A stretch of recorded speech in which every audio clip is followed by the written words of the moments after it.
Exam capsule.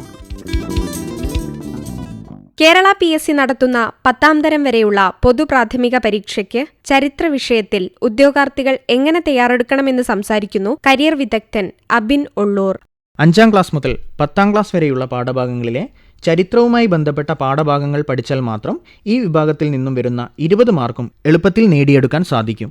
1857 ഒന്നാം സ്വാതന്ത്ര്യ സമരം മുതൽ ഇന്ത്യൻ സ്വാതന്ത്ര്യ സമര ചരിത്രം ഉൾപ്പെടെ സ്വാതന്ത്ര്യാനന്തര ഇന്ത്യ നേരിട്ട വെല്ലുവിളികൾ വരെ ഇന്ത്യൻ ചരിത്രവുമായി ബന്ധപ്പെട്ട് നോക്കേണ്ടതുണ്ട്.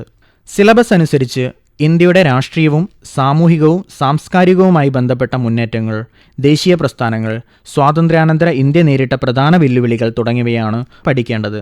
ഇന്ത്യൻ ചരിത്രം പഠിച്ചു തുടങ്ങുമ്പോൾ യൂറോപ്യന്മാരുടെ ആഗമനം, പ്രധാനപ്പെട്ട യുദ്ധങ്ങൾ, ബംഗാളിലെ ബ്രിട്ടീഷ് ഭരണം, ഇന്ത്യൻ ജനത ബ്രിട്ടീഷുകാർക്കെതിരെ നടത്തിയ ബ്രിട്ടീഷ് വിരുദ്ധ കലാപങ്ങൾ, ഭൂനികുതി വ്യവസ്ഥകൾ, ഒന്നാം സ്വാതന്ത്ര്യ സമരം, ഇന്ത്യൻ നാഷണൽ കോൺഗ്രസ്, സ്വദേശി പ്രസ്ഥാനം, സാമൂഹ്യ പരിഷ്കർത്താക്കളും പരിഷ്കരണ പ്രസ്ഥാനങ്ങളും, കോളനി ഭരണവും ദേശീയതയും, വർത്തമാന പത്രങ്ങളടക്കമുള്ള ഭാഗങ്ങൾ വിശദമായി വായിക്കണം.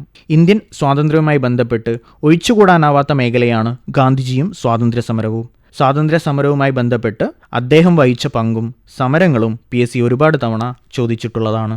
കേരള ചരിത്രത്തിലേക്ക് വരികയാണെങ്കിൽ സിലബസ് അനുസരിച്ച് ഇന്ത്യൻ സ്വാതന്ത്ര്യ സമരവുമായി ബന്ധപ്പെട്ട് കേരളത്തിലുണ്ടായ മുന്നേറ്റങ്ങളും അതിന് പിന്നിൽ പ്രവർത്തിച്ചവരും, കേരളത്തിലെ സാമൂഹ്യ പരിഷ്കരണവും, അയ്യങ്കാളി, ചട്ടമ്പി സ്വാമികൾ, ശ്രീനാരായണ ഗുരു, പണ്ഡിറ്റ് കറുപ്പൻ, VT ഭട്ടതിരിപ്പാട്, കുമാരഗുരു, മന്നത്ത് പത്മനാഭൻ തുടങ്ങിയ സാമൂഹ്യ പരിഷ്കർത്താക്കളെയും കുറിച്ച് കൃത്യമായി നോക്കണം. ഇന്ത്യൻ സ്വാതന്ത്ര്യ സമര ചരിത്രവുമായി ബന്ധപ്പെട്ട് കേരളത്തിൽ അരങ്ങേറിയ അഞ്ചുതെങ്ങ് കലാപം മുതൽ സ്വാതന്ത്ര്യത്തിന് ശേഷമുള്ള കേരള രാഷ്ട്രീയ ചരിത്രം വരെ ഈ വിഭാഗവുമായി ബന്ധപ്പെട്ട് പഠിക്കേണ്ടതുണ്ട്. PSC ആവർത്തിച്ച് ചോദ്യങ്ങൾ ചോദിക്കുന്ന മേഖലയാണ് ആറ്റിങ്ങൽ കലാപം, വേണാട് ഉടമ്പടി, കുണ്ടറ വിളംബരം, വേലുത്തമ്പി ദളവ, പഴശ്ശി വിപ്ലവങ്ങൾ, കുറിച്യ കലാപം ഉൾപ്പെടെയുള്ള മേഖലകൾ. കൂടാതെ മലബാർ ജില്ലാ കോൺഗ്രസ് സമ്മേളനം മുതൽ മലബാർ കലാപം, വാഗൺ ട്രാജഡി, വൈക്കം സത്യാഗ്രഹം, സവർണജാഥ, നിയമലംഘനം പ്രസ്ഥാനം, ഗുരുവായൂർ സത്യാഗ്രഹം, നിവർത്തന പ്രക്ഷോഭം, ക്ഷേത്രപ്രവേശന വിളംബരം വരെയുള്ള മേഖലകൾ PSC ചോദ്യകർത്താക്കൾക്ക്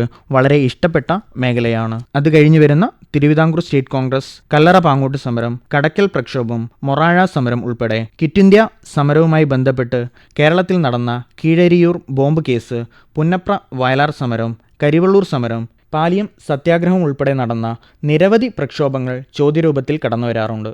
ഇവയൊക്കെ നല്ല രീതിയിൽ വായിച്ചിട്ട് വേണം പരീക്ഷയ്ക്ക് തയ്യാറെടുക്കാൻ. പ്രാഥമിക പരീക്ഷ ആയതുകൊണ്ട് തന്നെ സിലബസിൽ പറഞ്ഞിരിക്കുന്ന നവോത്ഥാന നായകരുടെ പ്രവർത്തനങ്ങളും നയിച്ച പ്രക്ഷോഭങ്ങളും പുസ്തകങ്ങളും കൃത്യമായി പഠിക്കുക. കേരള ചരിത്രവുമായും ഇന്ത്യൻ ചരിത്രവുമായും ബന്ധപ്പെട്ട LDC, LGS പരീക്ഷകളിലും 10th പ്രിലിംസ് പരീക്ഷയിലും ചോദിച്ച മുൻവർഷ ചോദ്യങ്ങൾ വിലയിരുത്തി പഠിക്കുക കൂടെ ചെയ്താൽ ചരിത്രവുമായി ബന്ധപ്പെട്ട് മുഴുവൻ ചോദ്യങ്ങൾക്കും ഉത്തരത്തിലേക്ക് എത്തിച്ചേരാൻ സാധിക്കും. കേരള PSC നടത്തുന്ന 10th ലെവൽ പ്രാഥമിക പരീക്ഷയ്ക്ക് ചരിത്ര വിഷയത്തിൽ ഉദ്യോഗാർത്ഥികൾ ശ്രദ്ധിക്കേണ്ട കാര്യങ്ങളെക്കുറിച്ച് സംസാരിച്ചത് കരിയർ വിദഗ്ധൻ അബിൻ ഉള്ളൂർ. നാളെ 10th ലെവൽ പ്രാഥമിക പരീക്ഷയുടെ ജീവശാസ്ത്രം എന്ന വിഷയത്തെക്കുറിച്ചുള്ള അധ്യായം കേൾക്കാം.